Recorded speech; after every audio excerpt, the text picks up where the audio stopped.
This week on Snark Squad Pod, we're joined by Rich Camelucci and Nick Jenkins to talk about Phase 3 of the Marvel Cinematic Universe.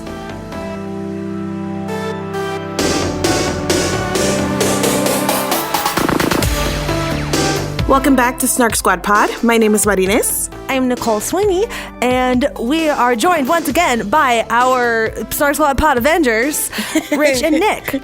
Rich Camelucci here. You can find me on or producing all sorts of podcasts on Arcade Audio and performing on March 30th at the Second City with my team Ripley. And I'm Nick Jenkins, and I host the bad movie podcast Real Bad Pod, as well as being a producer for Complexly. It's been a super long ride as we've made our way through the MCU by phases, and we split up Phase 3 into 2 because there are a lot of movies. So now we're talking about the second half of Phase 3, and this is going to catch us up to real time. So today we'll be talking about Black Panther. Yay! Yes. We'll be talking about Black Panther, Avengers Infinity War, Ant-Man and the Wasp, and Captain Marvel. So as is our tradition in these MCU episodes, we're going to politely borrow, aka steal, the 60-second plot dump from Real Bad for each of these movies, starting with Rich and Black Panther. Black Panther starts with a brief history of the country Wakanda, why they exist in seclusion, and the lineage of Black Panthers. We land then in 1992, Oakland, California, where King T'Chaka confronts and accuses his brother of assisting Ulysses Claw in penetrating Wakanda and stealing the country's far and away most valuable asset, vibranium. Present day, after the death of his father from Civil War, T'Challa returns home to the African nation of Wakanda to take his rightful place as king, and after the official challenge ceremony, he does that. Meanwhile, Claw is up to his usual vibranium heisting ways with a team that includes Eric Stevens, aka Killmonger, aka Eric Killmonger, aka Wallace, aka Johnny Storm, aka Adonis Creed, aka Vince Howard, aka T'Challa's freaking cousin. He double crosses Claw to gain access into Wakanda and come for that throne. Killmonger straight up whoops T'Challa's ass to the brink of death, becomes king, orders to send vibranium weapons to their war dogs worldwide to start the dang revolution. T'Challa is alive, though, battles it out in a physical and philosophical fight for Wakanda's soul. Wakanda is defeated, Killmonger is defeated. Wakanda comes out on the world stage. Okay, Nick, you are Infinity War. Oh, man. Here we go. After the events of Civil War, the Avengers are fragmented across the planet. Thanos, the Mad Titan, has been planning to make his big move and collect all 6 of the Infinity Stones and has decided now is the time. Once he's assembled all of those stones into his gauntlet, he will have the power to wipe out half the population of the universe. The film is divided into different groups preparing for / facing Thanos and or his minions. Black Panther and Cap lead a team in Wakanda trying to protect Vision and the Mind Stone. Iron Man, Spidey, Doctor Strange, and half the Guardians are on the planet Titan trying to protect the Time Stone by bringing the fight to Thanos. And finally, Thor, Groot, and Rocket set out on a quest to get Thor a new Thanos-killing hammer. The Avengers do their best, but are completely unprepared for this. They are unable to stop him, and snap! Half the population, including many of the Avengers, is turned to ash and quietly floats away. Dang, 15 seconds Very to spare. well done. Yes. On the heels of that, I will try and give a synopsis for Ant-Man and the Wasp. We shouldn't have built this system where we have to go last. This is terrible. I know. Every time following Rich and Nick's plot summaries, I'm always like, damn it. Okay, well. Many years before the events of Ant-Man, Hank Pym's wife, Janet, gets stuck in the quantum realm, and they think that she's lost forever. But since Scott was able to make it back from the quantum realm in Ant-Man, Hank thinks maybe that he can save his wife after all. Meanwhile, following the events of Civil War, Scott is on house arrest as part of the deal he's made for violating the Sokovia Accords. His sentence is almost up, but he gets entangled in shenanigans when he gets a psychic message from Janet. Scott gets kidnapped by Hank and Hope. They build a quantum tunnel to get Janet. Meanwhile, they're up against a double-crossing black market dealer who wants Hank's technology for himself, the FBI agent who keeps checking up on Scott, and Eva Starr, the daughter of one of Hank's former partners who is unstable and looking for a cure for her ghostliness. Hank finds Janet. Janet helps cure Ava. Scott makes it home on time and gets off house arrest. Woo! Nice. Nicely done. 5 seconds to spare. Good work. And bringing us home is Nicole for Captain Marvel. So we start on a Kree planet where Brie Larson is a soldier named Veers training with her mentor, Jude Law. She she has been having dreams about her past, but she doesn't remember her past. She goes to see the Supreme Intelligence, who looks like a woman from her dreams, and gets approval to go on her very first mission. The mission is to retrieve a missing Kree spy from a planet full of Skrulls, who are a race of shapeshifters and the enemies of the Krees. Veers is captured by the Skrulls, and she wakes up on their ship where they are probing her mind for information, specifically information on a lightspeed ship that Veers knew about in her past life that she can't remember. So she escapes and she lands on Earth, where the lightspeed tech is. She runs into Nick Fury, and they team up to track down Dr. Wendy Lawson, who developed the tech. And she remembers that she had a whole life there as a woman named Carol, and but also the Skrulls are good and the Kree are bad. And then she saves the day and rescues the Skrulls. Yeah, your time was up, but I'm really bad at telling people to stop. So it was like a minute five. Well, okay, there was 20 seconds left over between Nick and you, so we're good. All right, so we will now go back and talk about each of these movies individually. And so we'll start with Black Panther. And the question we always start with, did you like it? So Nick, I will pick on you. Did you like Black Panther? What a beautiful, well-acted, and well-directed movie. Like beyond comparing it to other Marvel films, this is just an incredibly well-made film. An electric cast, beautifully shot. I think Nicole and I have had this conversation many times about how, for me, I think the moment of Black Panther was more invigorating for me than the movie itself. Getting to see this character brought to life and getting to be in an audience full, there was just a lot of people who really wanted to see this, and that was just great. Watching it again, I liked it even more. So the moment was not as big in the foreground for me this time. So I liked it even more. But again, it was mostly because it's just a goddamn well-made film. It is so exquisitely well-made. There are things about it that I don't like. The full CG fight at the end, that's a part of me that I can't get around. But for some reason, it bothers me in Black Panther. The fight on the train tracks at the end is it's just so CG to me. It doesn't work. But the rest of the film and the ideas in the film, I loved. I absolutely love this movie. I think one of the things that helped it just come across so well is because it's probably one of the most personal films made in the MCU, as far as Ryan Coogler being from Oakland and just bringing a lot of himself to the project, and of course working with Michael B. Jordan. That's a team that I will devote anything to.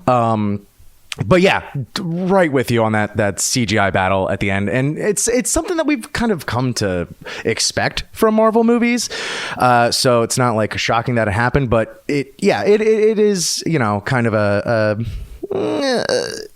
less than awesome part of a truly incredible movie. And the recognition I think that it got this year, while not getting all the recognition at the awards that it probably should have, but a lot of production design and costume design is just fucking dead on. All these things, all the specifics that this movie had just made it pop and real, and it was an incredible place to be, while also just being a great standalone movie from the rest of the franchise. The film exists as a genuine art film, which is kind of bizarre to see, but it is the theme of the movie is so woven into the fabric of the film. And I won't go on in detail about it because Ryan Coogler does an amazing job. He does a video on YouTube to break down the casino fight. And he talks about how the theme of the film is tradition versus innovation, and how everything in there is woven into the clothes people are wearing, the shot selection, how the camera moves, every part of it. And that is a true gifted, talented artist at work. So I encourage you to go watch it. It was a video he did for Vanity Fair, and it's on YouTube. Check it out. Yeah, just to echo, I think everything you guys are saying, the world of this film is just really beautiful. The very first shot of Wakanda is like fucking magical. And like it's clear that a lot of thought went into actually creating, like inventing something in the space, you know, rather than just, I don't know, like there was something very like cool and new and different about what they were doing here. The music in this movie is incredible. Speaking, Rich mentioned not winning all the awards it should have, and like All the Stars was robbed. I'm sorry. Like Shallow is not a better song than All the Stars. Like that, no, that's, there's just, I recognize that art is subjective, but like bullshit. So I just like the music in this film was amazing. And the, everything about the world that they built for this movie was incredible. I don't have the same problems with all the CGI stuff. Like, it mostly doesn't really bother me. Yes, it obviously is like very, very aggressively CGI. And so I can see how if that is a thing that you dislike seeing, this movie is doing that thing pretty hardcore and pretty like noticeably at the end there. But this is such a wonderful first movie for this character. And I'm really excited to see where they take this character going forward. Killmonger as a villain is one of my favorite villains in the MCU, just because he comes from a place that just makes so much sense. And I think what Killmonger represents, especially like situating this movie in kind of the larger MCU and the ways in which several of the movies leading up to this one grappled with the ideas of superheroes in the larger world and like what it means to have these powers and like what their impact is on normal people and like the impact that they have beyond just, oh, you're saving people, but like also there's like destructive consequences and whatever. And so Killmonger is coming at that sort of same question from like a slightly different perspective. And I think both within the movie itself, he's a like fascinating, wonderful villain, and also in kind of the larger MCU context, I think there's a lot of really interesting ideas there. It is. And one thing I want to say on Killmonger is there is your perspective, which I feel is a little bit more analytical than mine on that. Mine is just on an emotional level, it is a wonderfully sad story, right? About Killmonger. Like that is what I found watching it this time is just how much empathy I had for this poor man. Like, yes, he's doing horrible things, but I understand how he got there, and you understand that through T'Challa, who is in pain and angry when he finds out that they just abandoned this poor kid. I will say the one thing I could have done without is the very early on, like. I think the movie makes a really compelling case in like countless ways for why like Killmonger's perspective, though understandable, is taking the idea too far, and like, you know, why he is in fact like the villain of the movie and like maybe not a great dude, even if you do feel all this empathy and you get it. The moment where he like immediately just without hesitation shoots his girlfriend was just like it exists solely for the movie to say, no, this guy is definitely a bad dude. And I like the movie did it in so many other ways. You didn't need to do it that way. Like I don't know. That was the one piece of it that frustrated me a little bit. So this is the phase where my like track record with the MCU through all of these episodes has been really spotty. Like I can't even begin to explain why I picked to watch some movies and not some others, but I hadn't watched any in this like final piece of phase 3.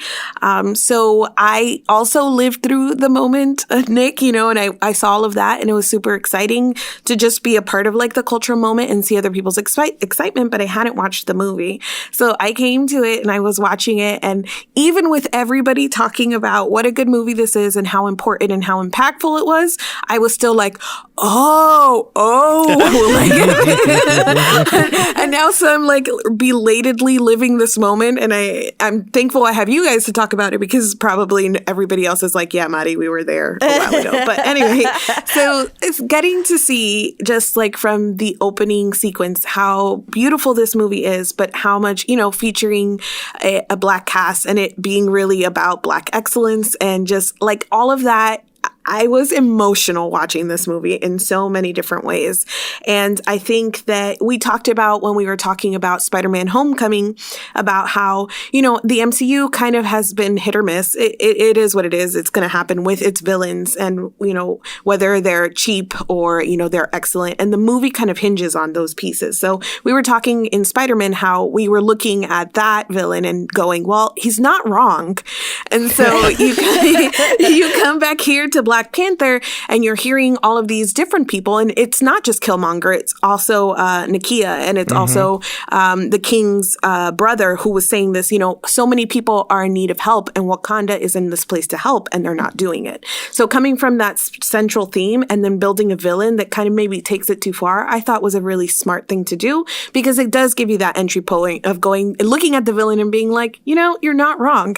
And I feel like the movie did a very interesting thing by also giving him a background that, you know, he wasn't doing good things when we were watching him, but they gave him a background of basically a hero. He is an American soldier and he fought in Afghanistan and he fought in all of these places and he's like, you know, I think a black ops or, you know, something like that. So his like come up story is one that I thought was really interesting when then you go and he takes it to this place where he maybe steps over a boundary when he's trying to take over Wakanda. So Killmonger I thought was just fascinating. The movie was incredible to look at. I think the coronation scene is when I was like, just blown away. You see all the people standing like on the rocks while T'Challa is in the water and they're just dancing and they've got the colorful costuming on. It was just absolutely beautiful to look at. Yeah, I'm sorry I missed this when it was happening because who knew? Everyone on the internet was basically right. Yeah, it's always a great place to be where you can have a villain where like they tell you their point of view and you're like, well, and even then in this movie, like as amazing as Michael B. Jordan was as Killmonger, like maybe not even the most charismatic villain because fucking Andy Serkis hiding behind blue dots all his life, like was amazing in this movie. He was so funny. Oh man, Andy Serkis stole the show for me and I was really upset when he was killed. I was just like, oh, he was the best part of Age of Ultron, and he was really great in here. Like he and M'Baku were the big highlights for me. Just like so charismatic, so much going on, so much going into their performances. Like, and it's true across the entire cast, but for some reason, those two in particular just really captivated me, and I was just happy whenever they were on screen. I'd also even throw Shuri in there as well. Yeah, you got to mention Letitia Shuri. Wright for me. Yes, yep. She just they must have put a casting call out for little sister, and she was like, "I got this." She like nailed. Yes, the entire. I mean, her character is great, you know, and I love that she is there, probably giving Tony Stark a run for his money, just in terms of like how smart and great of a character she is. But her as a little sister, I don't know. There was just something about her having her in the background, just shucking authority and being a little bit of annoying, that I just thought it brought that piece of humor that we've come to expect from MCU, where at moments where you need it, you get a chuckle. So I really loved Shuri. I think she was probably the standout for me. Oh yeah, when she calls Martin Freeman a colonizer, it was one of my favorite moments. And he's like, he gives his name, and she's like, "Oh no, I know what your name is." Yeah, we talk a lot on this podcast about our great love of sibling feels in stories, and absolutely 100% loved seeing that here. And like, there's at least like 3, to my count, like star-making performances like in this movie between Letitia Wright as Shuri, Winston Duke as M'Baku, and I would qualify Denai Guerrera's performance as well, even though she's been on The Walking Dead freaking forever. Like, this is like a whole new level. Oh no, she's wonderful. Yeah. In here. And actually, I for some reason, maybe it's because of I don't really have that type of experience. I don't have, I have an older brother, but that's about it. But like, for me, Shuri was like, yeah, she's fine. She's a great brother-sister dynamic. Okay. But Okoye, for me, was also that third piece of the puzzle for just brilliant turns, and was always excited when she was on screen. Between like certain just choreographed moments and the music combined with everything, it was like the perfect lead in to what could be like the most and like the biggest pomp and circumstance movie of all time in Infinity War. Like, this was such a great lead-in to that as far as in the series. Nick has been tweeting like these past few days about being excited about talking about Infinity War. So I feel like I have to give this to you now, Nick, to tell us your feelings. Well, as many as we can fit in this episode about Infinity War. 60-second plot dump on your feelings. Go. I'll do my best to keep it brief here, but I haven't had an experience like Infinity War in a long, long time. The first Avengers comes close. There is a thrill here that is like absent from most major motion pictures I see. I feel like a child when I watch this movie. Like, I've been rewatching it a lot, and I still have that feeling of looking up at the screen in awe. And that is really super rare for me.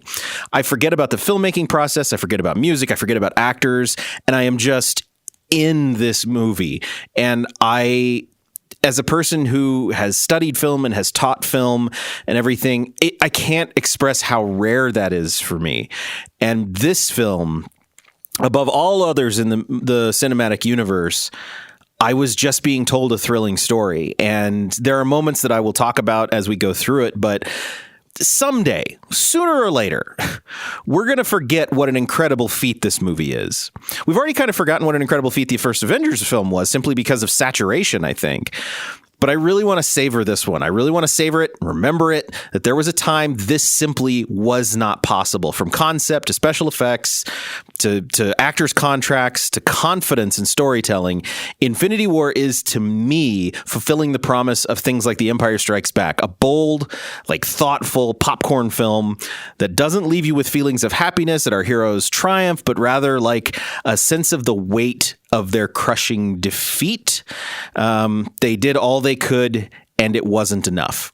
Those are my feelings. So I actually had Infinity War spoiled for me before I saw it in like the dumbest way possible. So I was on Tumblr.com, the place where you are most likely to have all the things spoiled. And I was scrolling down this, it was like a really beautiful gift set of like different MCU characters popping up, and like with some sort of like great quote over them, or something that they said, some quote of theirs over the thing. And then at the very end, it was like MCU characters and their last words. And I was like, oh, wow, okay, that's some information. But I will say that, like, so even knowing that, like going into it, it is incredible to me how well this movie set up.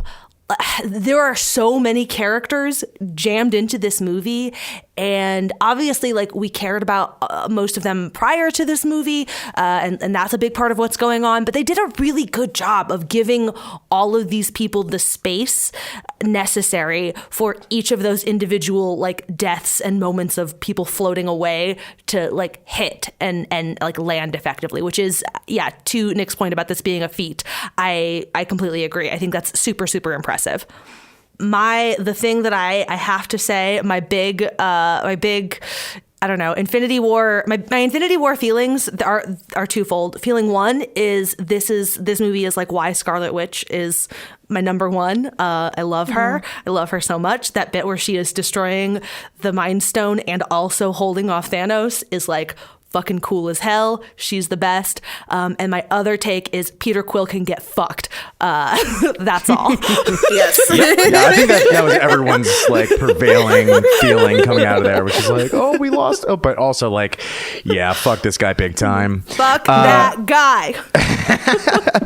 The previous three movies before this, I feel like is Marvel's like best stretch, like, of just consistency and variety. And I still had my guard up because I was feeling a little burned by Age of Ultron. And then like when they, released that, announcement of the most ambitious crossover event of all time, it's like, way to set the bar low by telling people like, hey guys, we're really shooting for the moon, so don't be mad at us if we fall a little short.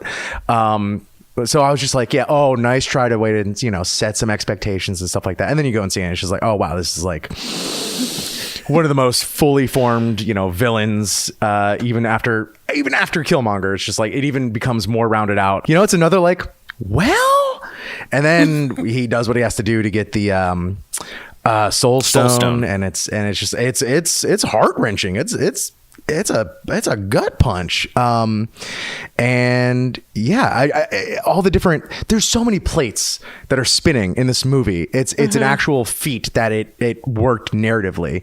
I think my favorite through line throughout this movie is just following Thor, because like this is still just all fresh off of like, I mean, he like Loki, I believe legitimately is Dunzo in this movie. We obviously know he's getting his Disney Plus show or whatever, but like that's and it's just Thor not having dealt with all of this loss.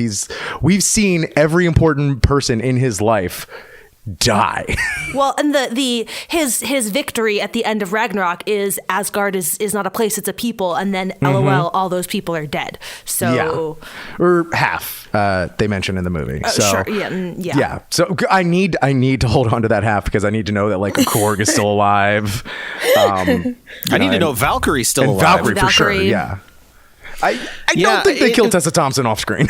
I hope not. I think it's very interesting in this, as you see Thanos as definitely his motivations are ones that you understand, even though if like everybody else in the movie, you're like, okay, dude, but no, to what he's proposing. But I think that the show or the movie was so smart in taking this idea of like what you sacrifice for the greater good, and then consistently and constantly bringing it down to a smaller scale for us, whether that's, Peter Quill having to shoot Gamora, even though it doesn't actually work out because of his bubble gun, or, they won't kill Vision, even though he has the Mind Stone, because Cap says like, it's not worth it. We don't like, trade lives. When we don't trade lives. So seeing where everybody draws the line of where they would trade a life in order to accomplish a greater good, that doesn't stop at Thanos. It continues throughout the whole movie and for all of these heroes. And I just thought that was a way to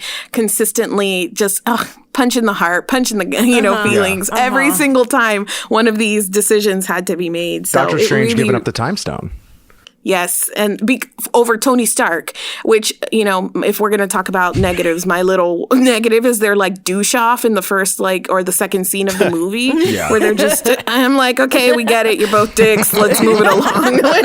You're both dicks. You both look exactly the same. It was You the thought actual, this would be great for the audience, so I'm not buying it. Let's move it along. it was the Spider-Man pointing at Spider-Man meme of this movie. Yes. I want to talk a little bit, just for a second, about Tony Stark, because I think this is the first time in many, many movies where I have liked him.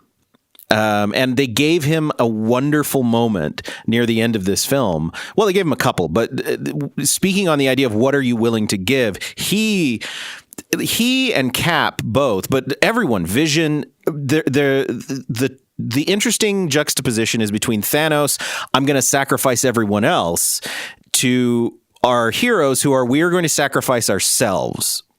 And that, I think, is one of the delineations between them. And I like that Iron Man is out there and he is like, no, I'm going down fighting. I will do everything I can, but I'm going to do everything I can, but I am no match for this, but that does not mean I'm going to stop. And the same happens with Steve when Thanos, and I like the moment where Steve grabs Thanos' hand as he's about to punch him. And Thanos is like, wait a minute, why are you so strong? And then finally finishes him off. But like all of these characters that we love got those little moments in there. And Scarlet Witch, obviously, I think has the biggest one, and it is incredible. I agree with you. That moment. There are two moments in this film, and one of them is with Scarlet Witch at that moment where my heart is just breaking for her because she is asked to do the worst thing, and it's awful, but she does it. Because she's not an idiot, but then the other cough, Peter is Quill cough. Yes, exactly. The other one, though, it's fascinating because Scarlet Witch is Nicole's number one now, and out of nowhere, Thor became mine. And it happened, obviously, Ragnarok, I really liked him at the end of that. But when Thor shows up with Stormbreaker, his new axe, and rockets on his shoulder, and Groot at his side, I had this moment in the theater when I was like, oh, I love Thor. I would die for him. It's such a wonderful moment when they're on Nidavellir and him holding, again, what is he willing to sacrifice? Himself. Yeah. He's going to hold open that gate. It's all like the ideas of sacrifice and who and what you're willing to sacrifice are peppered throughout this film. And I just absolutely love it. The two shots that whenever I that just viscerally pop into my head whenever someone mentions Infinity War are like that pose that Thor has when he's holding open the thing for the star, and Scarlet Witch, like, you know, destroying the Time Stone or the Mind Stone and holding off Thanos. Like, those are just two like incredibly iconic in my own head, like shots. Yeah. Like, I'm not going to get Marvel tattoos anytime soon, but you know, that's not a bad place to start. Stop, Rich. Do not get those things tattooed on your body. Look, the more you tell me to not do it, the more I kind of want to do it. I do have one, I don't know, sort of quibble that I think all of the characters who die at the end of this, we essentially get like a reset to phase 1, basically, is part of what's happening. And as you're watching various characters blink out of existence, there's a little bit of like, oh, wow, you just eliminated all the diversity that you added to this universe. Great. Good job. And that was like kind of an awkward look to have happening in slow motion. But, you know, obviously some things are going to go down in Endgame to change all of that. My other kind of big thing with this is that one big problem that you have with the universe being as expansive as it is that there is always a moment of, we know that all of these people exist in the same universe and they all know each other. So like, why haven't certain people been called on sooner? And I am still really confused now about where Nick Fury was and all, like, why did he not know and like use his magic carol beeper sooner? Like that whole bit is like slightly confusing to me. But you know, shrug. Well, on that note, shrug. We will go from this like epic movie back down to like a regular scale movie, which is Ant-Man and the Wasp. Oh, smaller scale. I see what you did there. I'm very curious because I feel like this is the one that I honestly don't know the answer to. How you guys felt about this one? Well, I tweeted about it, so you guys know where I stand. Spoilers. I actually didn't see these tweets. Okay. Yeah, we all don't have notifications for your tweets, Nick. I mean, I do, but they don't. I was going to say, I like this movie. I enjoyed it a lot. I liked it way more than the first Ant-Man. I don't know why, though. Like, there's a lot to it that I really enjoy. It's particularly the sound design. I was just having a grand old time when they were doing the chase, and the cars kept shrinking and the sound would go to when they were going along. I just was enjoying the hell out of it. Like, I just had so much fun. I love the cast. I love the villain. I love anytime Lawrence Fishburne shows up, I'm happy. So I don't know. I don't know if I was in the right headspace for it or what. I still am kind of 50-50 on the first Ant-Man, but this one I absolutely just enjoyed the heck out of. It's funny that you mentioned the headspace thing because I also think that this is like a great fun movie. I have no problems with it. However, when we were, I guess, phase 2, back when we were talking about phase 2, like the first Ant-Man movie for me, it felt like it came at precisely the right time, like because I was ready to dial it back. After Ultron, right? Yes, yeah. After Ultron, I was like, okay, you've done too much. We all need to take a minute, and like I was ready for Ant-Man. Whereas I finished Infinity War like the most amped. I'm like, okay, like let's go. So the come down of an Ant-Man movie was like not quite what I wanted at that moment in time.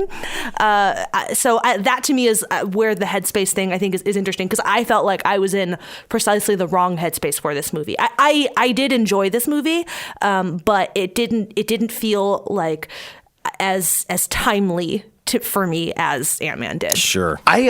This was my first viewing of it, so I wasn't like going into the theater like, here we go, and I didn't like watch it right on the heels of Infinity War. But yeah, I feel like for me there were a lot of like lowered expectations again, but just this is more so from like people that saw it. Like the movie was whatever, but that after credits scene though, but there were the things that I did like about this were things that I didn't expect, like this being more so Hank and Hope's story, and the increased role for Evangeline Lilly. I've never been the biggest Evangeline Lilly fan, going back to like Lost. She was good, but I fucking loved her in this movie. Yeah, I agree. And I liked that the focus was on them. And then also, one of my biggest complaints from the first Ant-Man was actually making this feel like a San Francisco movie. Like historically, San Francisco is a great character in movies, and like this gave you all the things you wanted, even down to like a car chase down that little windy floral road, which I don't know the name of, but I'm sure has a name. Lombard Street. Lombard Street. That's what I'm talking about.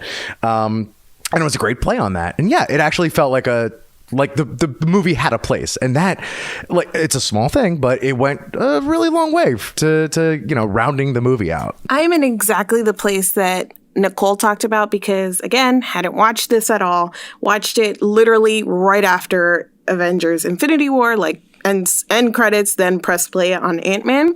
And the switch there was not great. It suffers in such close proximity and in comparison, because I mean, that's not even fair, because you can't really compare these two things, right? No. Infinity War is like what we talked about, everything we said. It's a feat. It's the bringing together of so many stories. But then to go and remember Ant-Man, this is part two. Like, it was so wild to me, especially because for the duration, I really didn't understand where we were in the timeline, because they had mentioned in Infinity War that he was on house arrest, and we see him on house arrest. But if this is after like the whole Thanos thing, like, why are we doing this? And then the post credit kind of gives you a sense of like where this lands. But while I was watching, I'm like, important things are happening right now. Like, we don't have time for this. People disappeared.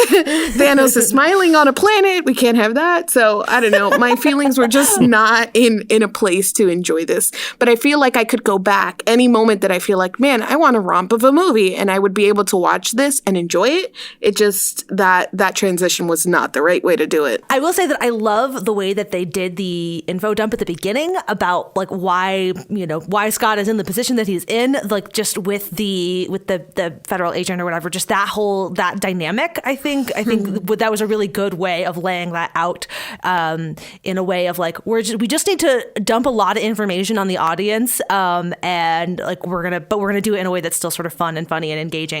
And also the use of his kid in this movie. I think that a lot of the Marvel movies, when kids show up, I get a little bit, I don't know, I get a little bit nervous, because I think a lot of them just don't use the children super well. I think Iron Man 2. Yeah. I'm sorry, like, guys. That's Iron Man 3. Oh, Iron Man 3, whatever. One of the Iron Man with the kid. Bad. This is, I think, the best usage of a child in the MCU. This kid, like, she gets just the right amount of screen time, and she's like just the right amount of like adorable and precocious, and just had a lot of really like lovely, the bit at the end, don't laugh, I'd make a great partner. I was like, I was so emotional. Yeah, so she was great. My one nit to pick, first of all, it was kind of a wake-up call when, like, my regular days are what Scott Lang had to do because he was on house arrest, and like, no, I'm free to go wherever. I'm just still doing these things. Yeah. But my one nit to pick is, and this is so dumb, but like whatever, like whenever they do shrink anything down, particularly like the big lab, and then they just like use it like a rolly case, like is everything glued down? Wouldn't everything like get all shuffled around and shit? They're like throwing it around like it's a freaking Nerf football, and it's like, oh no, that would destroy everything, wouldn't it? I don't know. I had dollhouses as a kid. If you just start chucking my dollhouse into the car and go on like a high-speed chase with it, I can assure you that everything wouldn't stay in its right place. Yeah. Everything barely stays in its right place when you don't do that. Right. I would say my biggest gripe with this movie, which is not even a gripe, it's just I wanted more, is like, you got Michelle Pfeiffer. I'd like to see more Michelle Pfeiffer. Right. However, her de-aging is the best de-aging I have ever seen. That includes the stuff we'll talk about in Captain Marvel to me.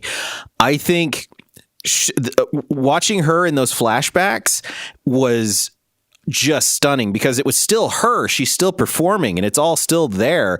Michael Douglas still looks like an old person, even if you youngify his face. Well, he has since 22. Well, it's true. But like, I was like absolutely stunned at the de-agifying of Michelle Pfeiffer. However, I wanted more of her in this movie. Yeah, I mean, hopefully that's a sign that, like, you know, just the way everything wrapped up, like, that she'll, you know, moving forward after the whole fading away or, you know, Ash thing, like, gets cleared up. Like, yeah, hopefully she, like, sticks around as like a part of the universe and stuff like that. Like, that'd be great. She was, yeah, I agree. Definitely wanted more. Also, you know, don't expect him to be around anymore, but, you know, Walton Goggins just looking like a Miami Vice villain. Like, I'm down with that. Nick mentioned the de-aging in Captain Marvel, so I'm using that to kind of move us along to the last movie in this run, and that is Captain Marvel, which, as of recording this, came out this weekend, so we actually all saw it in theater, and I'm very curious because I had a great time watching this movie, and we all know that people are very upset, and when I mean people, I mean bros. They're very upset about this movie existing, and there's a lot going on about on the internet about, you know, whether or not this is a good movie and where it stands in the MCU. So I'm curious to hear what you all think. Well, I'll just right off the bat say, fuck those bros. This movie rules. Yeah, it was fun. This was I had a fun time. This movie did all the things that it needed to do as an origin story for Captain Marvel. Like, I think, I had a blast watching this movie. Okay, I'm going to be that guy. Boo.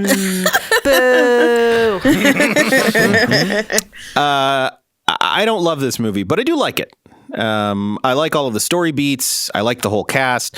I just didn't feel like the moments were really built to as much as I was wanting them to be. The one that stands out to me most is Carol's big awakening at the end that just sort of happens, even though they said repeatedly that she needs to hold back and control herself a lot. I just didn't feel that she was really holding back, and maybe that's because she was surrounded by humans on Earth for most of the whole running time, so she seemed way more powerful than everyone else.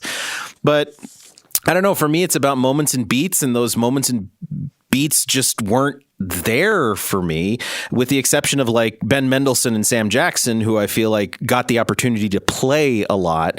And I really felt like Brie Larson got stifled more in this movie. And so I don't know. I don't think it's a bad movie by any means. And I really like the story. I just, there's something about the filmmaking that wasn't working for me when I saw it. I think that this does take a little bit. I think it felt slower for me in a way, and I think it does take a little to kind of take off, but I didn't think that was a bad thing. And I'm going to completely disagree and love on Brie Larson for her portrayal of Carol Danvers. I think that there was something so interesting about her, like, wry humor. I think that the way that she, I don't know, I think that when you get female characters, and especially superpowered ones, there is a way that people are they're expected to be played, whether that's like the sexy vixen, you know, the sexy assassin, or like the super emotional, or like she, you know, that you have to be very cold and calculated. And I thought that Brie did a good job finding something in the middle. And, you know, that the building of all of those emotions and, you know, that moment at the end, I thought was earned, just because all her life she's heard, you cannot be emotional. You have to hold it in. You have to rein it in. When that was really just a tactic to try and control her, right? It wasn't really so much that is true. It's just what they were telling her. So that moment of like seeing her break out of that, and, you know, even at the end when she confronts Jude Law and just blasts him away because she doesn't have to prove anything to him, that I thought all of that was amazing and very well earned. And it kicked ass, man. Yeah. Something I realized on the train ride home was like just exactly how nuanced or just like built that Brie Larson's portrayal actually was, in that like at the beginning of the movie she is a little bit more wooden, like, you know, when she's training and she's part of the Star Force, is that what it is? Yeah. And then there's that moment, you know, after she gets captured and they're like looking through her memories and she's seeing these memories that like she's like fighting all the Kroll like on that ship, and like she has that moment where like one of them like screams at her and then she screams back. I'm like, yes, there it is. That's the thing. And then throughout the movie, like the more she like learns and uncovers about herself, like I feel like the more like humanity she starts to show, which I was like, the woodenness is what I was afraid of going into the movie. And like, no, she became more of like a fully fleshed out like human being. And then like we get to the end when she kind of goes Super Saiyan, which like that's the thing that worries me going forward, is that when you are basically a Superman, an indestructible thing, like going back, touching on what Nicole said earlier, like, well, why, now that you can do this, you're just the ultimate problem solver all the time. So like, you know, then you got to figure out like, all right, well, how are we going to handicap the person? But yeah, but like everything before Thor that though, was too. Right. Yeah.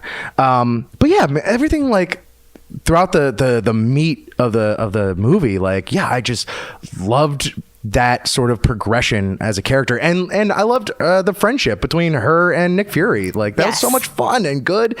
Oh yeah, everyone was playing so well. It's basically a big buddy cop movie between Carol and Fury, and like, yes, I loved all of that. I just want to be clear that I had the opposite experience of, I loved her at the beginning and then I just felt like I lost her throughout the film. Yeah, I don't know what to tell you, man. No. Like I said, I'm that Hard guy. disagree. Like I just had a different experience with this thing. I'm not saying that you're wrong, but maybe go watch it again. No, I'm kidding. I just want to say that, like, as a woman sitting in that theater watching it, there were moments that I felt like they were targeting me, and they did it so well. I was like, yes, that was totally, like, maybe even a little ham-fisted, but it worked. So some of the, you know, at the end where the guy's like, we're coming back, and they say for the weapon, and he's like, no, for the woman. I'm like, yes. You know, there were like so many moments that I just felt were really powerful and important, you know, to see somebody like Carol, somebody like Captain Marvel up on the screen. So, well, and everything that you were saying earlier about like the thing at the end is they told her to not be emotional as a means of controlling her. And then she's like, you know, wow, I actually can be emotional. And also I don't have to prove shit to you. And like all of that, like big, you know, metaphorical resonance for women sitting in the audience. Right. And I loved that. So like we get a story where, there is no love interest to be seen, and the main relationship there is arguably between her and her best friend, who is a badass fighter pilot in her own right, and she's a kick-ass single mom, and like that whole portion of it was so amazing to just watch unfold. And in a way that I think this is all, you know, I think part of it is that this got so much hype on the front end of being like this, you know, from the wrong people about it being like having this whole feminist agenda, and then you watch it and it's so understated in the story that it's telling, and it does these things very simply and very plainly, like, okay, here's this best friendship, here's this woman, here are her powers, and go humans, our emotions are awesome, and that's the story. And I just thought that was amazing. I also have to say, this is maybe just like me being an idiot, but I feel like I have to give the movie some amount of credit for taking me along the ride so effectively, because at the very beginning, I was super fucking confused because I was like, wait, she's the hero and she's Kree, and the Kree are bad. And like at no point did it occur to me that we were doing the She-Ra thing, like until we got to that moment, and she like has the turn and is like, oh, the Kree are bad, I don't want to be bad, I'm gonna be good now, and like goes through that whole thing, which I love that we did that as a plot. I loved it in She-Ra, I loved it here, whatever. But like at no point did it occur to me, like my brain was trying to reconcile these ideas, and I was like, well, maybe in the 90s the Kree were good, like like just did not guess that was where we were going. So I don't know, kudos to the movie for taking me along for that ride. I'm like always a sucker for like a movie where it like does a good job of like, and again, I don't know anything from the comics, or like, you know, even that was another big reservation I had going into this, is like how much of this is going to be just like all space babble and like, you know, a bunch of like the Kree or the Skrull look like freaking the Dark Elves from Thor. It's like, oh boy, here we go. And it's like, no, we get the double turn, which is fun. Like as much de-aging technology is in this movie, we also get like actual prosthetics and stuff on Ben Mendelsohn, who's like a top-notch actor. Ben Mendelsohn is fucking great in this movie. Yeah. There's so many things like I'm just in the bag for in this movie, between the double turn, expressive pets, precocious children, mining our childhood for content. Yes. I was in for every dang second of it. I was here for the soundtrack. The soundtrack was amazing. You can like chalk the soundtrack up to just being like a good Spotify playlist, but fuck, I'm in for a good 90s Spotify playlist 100%. any day of the week. My entire theater was in for any of the 90s jokes. It was silence while it was loading one of the thing, like the black box recording. Oh, that was and all great. it's showing is like the screen loading, and people in my theater were dying of laughter because it's 100% gratuitously mining our childhood. And I was here for it. Like the more subtle things, again, using like the setting as a character, like it made me realize like, oh shit, I really love like early to mid 90s LA, and there were like Speed vibes and Pulp Fiction vibes and Terminator 2 vibes, like just in that whole sort of like front half that I'm just like, oh yeah. And it's not like super hitting you over the head with it, but it's just like, oh, I caught that. Oh, I caught that too. Oh, this is hitting me in all the cheap ass nostalgia feels, and I'm fine with it. I also, my other big surprise with this movie, I feel like in the last few years, my general, mental associations of Jude Law have soured tremendously. And so early on in the movie, I had this moment where I was like, oh, right, he's like talented. He's like a very good actor. I forgot about that. Marvel has this weird thing that they're able to do where they're getting these really good actors and making sure they're not phoning it in. Right. Annette Bening, Michael Douglas. Yeah, Annette Bening, Michael Douglas. Like these people are Forrest Whitaker. Like it's like they're not, and he is not phoning it in here. He is wonderful in this movie. Very, very sidetracked moment. But like, if you haven't checked out The Young Pope from HBO, like you want to see Jude Law like act some circles and smoke a lot of cigarettes. Yeah, check out The Young Pope. It's artistically wild and it's fun. But sidetrack aside. I am going to maybe catch you guys off guard. So hopefully we can pull this together. But it's been 4 episodes in the making, and we've watched all of these Marvel movies. So kind of to bring it to a close now that we're all caught up, I want just to see if you guys have any thoughts about the project itself and like watching it this way, and if there are any takeaways on this end of it for you about the Marvel stuff in general, about building up to Infinity War, or about where we're going next in Endgame. Who wants to start? Nick. Okay. Okay. It's interesting to me. I think this whole experiment that Marvel has done is really staggering. There are problems with it. There is not enough representation in it. There hasn't been since day one. And, everybody wants to say, oh, they're working on it. And it's like, oh, you shouldn't have to work on it. This is just something that you can do. So that is something that has sort of plagued it from day one. That being said, we talked about this last time. If you look at what competitors are trying to do and just miserably failing to do, going through this and talking about these films with you guys has reminded me of just like, man, they have put together a hell of a team and they have done some real work and they have created something that I think decades from now we're going to look back on and go, there was a time before Marvel. There was a time before the Marvel Cinematic Universe where you couldn't do these things, where they just didn't really happen.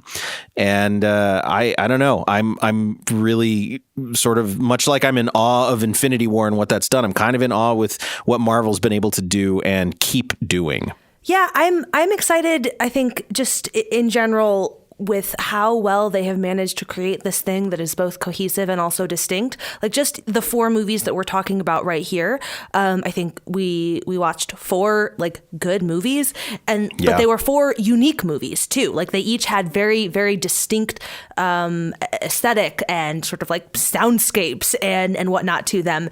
And I think that is a really impressive and interesting thing to have done. And as to what that means, like going forward, I don't know. I'm excited to watch Carol save the day in Endgame. I don't know how she's going to do it. I don't really care. I'm excited.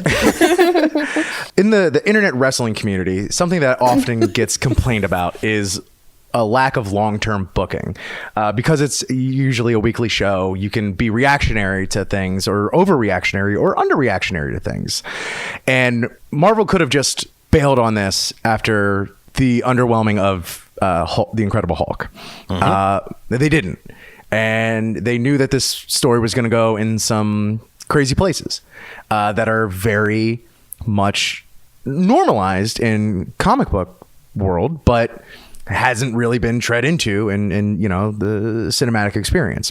The sheer confidence of sticking with it was impressive. And like, yeah, we get to have an experience that like movie-going audiences haven't ever really had. You know, we usually get like a trilogy and you know, then it kind of tapers off, you know, like a horror, you know, franchise or something like that. But this is like, no, it's still going strong, if not getting stronger. And it's possibly going to go on for the rest of our lives.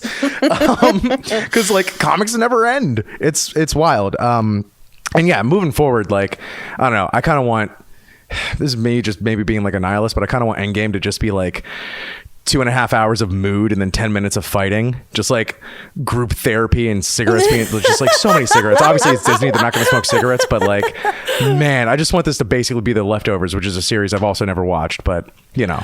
I think it's really interesting.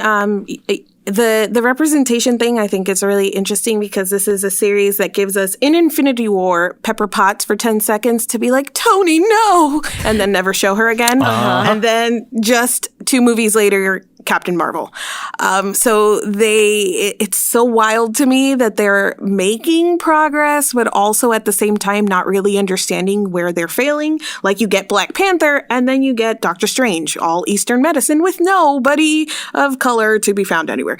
It's like the disparity there, I think, is super interesting. And until they understand where they're going wrong in sort of the smaller stories, these big like token movies are not going to solve all of their problems. So that's something that I think Marvel definitely needs to work on going forward.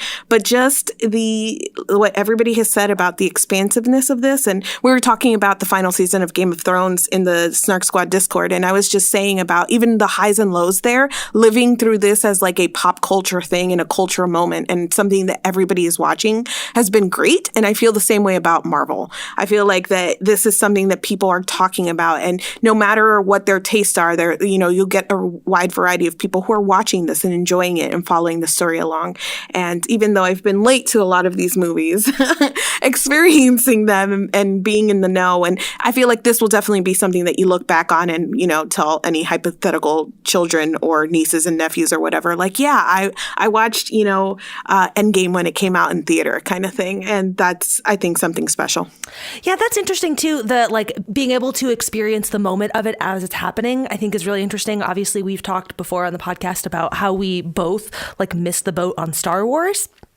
And so being able to live through the cultural moment in that way, I think is really cool and kind of exciting. Any other final thoughts, or should we call it? I will just say I look forward to the next thing we're going to cover. It's technically not MCU, but I'm really excited to hear what y'all have to say about the Spider-Man game for PlayStation 4 because yes, joke, but coming also next week. legitimately had me sobbing in my living room at 2 a.m. when I finished it. It was like an emotional assault I was not ready for from a fucking video game. Rich, don't start with me because if I get Nicole to play a video game, I've been rallying hard for the Witcher games because we're gonna also So I mean, if she plays Spider-Man before Witcher, I think our best friendship is over. So. Wow, okay. You heard it here first. Yep. And on that note, we will call it a wrap for this week's episode. Thank you to Nick and Rich for joining us this week, and thank you all for listening. We'd love to hear all of your thoughts on this portion of the Marvel Cinematic Universe. There will be a post dedicated to this episode up on SnarkSquad.com. You can also sign up to join our community on Patreon.com/SnarkSquad. And there you can find polls, live hangouts, and other bonus content. You can also find us on Twitter at @Snark_Squad. You can find me at My Name is Marines. I am at Sweeney Says. I am at NG Jenkins or at Real Bad Pod. And I am at Rich Cammy or at Arcade_audio. Thank you as always to Stefan Chin for the theme music that is playing us out right now. We'll be back in your feed next week. Bye. Bye.